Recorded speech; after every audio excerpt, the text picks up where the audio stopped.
And joining us now, also from Oslo, is Christian Aglen. He was in the building next to the government building that was attacked. Also, Lauritz, Raustol. Good morning to both of you. You were both near the scene of the crime. Christian, I want to begin with you. What did you see and hear from next door when this explosion occurred? Sure. Thanks for being on your show. I was sitting at my office working. My building is right next to the big building you can see behind me, and that's the government building. Suddenly, I feel an intense shock. The entire building is shaking for a few seconds, and immediately my first thinking is, my goodness, this is an earthquake. But then I realized, we're not prone to earthquakes in this part of the country, at least. And that shaking subsided, and I realized immediately this has been an explosion. I looked outside my window. Fortunately, my window stayed intact, but the windows in the nearby buildings were shattered. We had to evacuate the building immediately. We tried to get through the main entrance, but the main entrance is facing the government building, and there was just shattered glass everywhere, and it was impossible to walk through there, so we had to go from behind. And then I walked to the front of the building, and I saw at least one person injured on the ground. She was being attended to by other people, and I was just taking photos and videos and sharing it on Twitter and Facebook. Lauritz, the as attack, fast as I could. Absolutely. What we are seeing out of this, Lauritz, and the visuals that we're getting here in the United States are devastating and tragic. This is the worst attack in Norway since World War II. Did you expect anything like this? I mean, could you even fathom something like this happening in your community?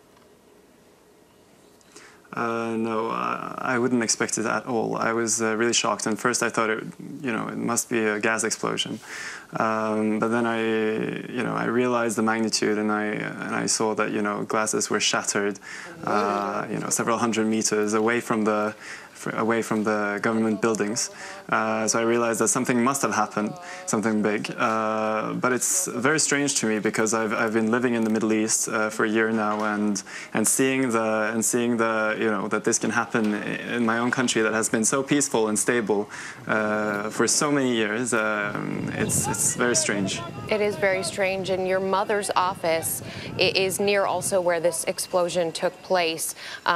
Did you think she may be there? Were you concerned at all for her safety? No, I was not concerned about her safety. I knew that she was not there. But when things like this happen, I think your logic kind of sense of behavior disappears. So what happened to me was that I had just left work, and then I came back, and I was actually scared that the windows had been shattered at my mother's office, so that her computer and her information, like work information, would be destroyed because of the rain that was predicted. So I actually went inside the building, even though the fire alarm was still ringing, and I went back into the office to see that everything was okay. And I even called the security company to tell them that there's just been an explosion, so there's no reason why they should come. Yeah, it was very strange, and then suddenly I realized that the fire alarm was going on and that I had to leave, and that I was doing something that was very irrational. But yeah, it's very strange. You can imagine why those types of thoughts would be going through your head, and we appreciate both of you coming here and sharing your accounts, and glad to see that both of you have found safety. We are obviously... Can I just add one more thing real quick? Of course, Christian. I just want to say thanks to everybody, your thoughts and prayers from around the world. We really appreciate it, and we're going to get through this together.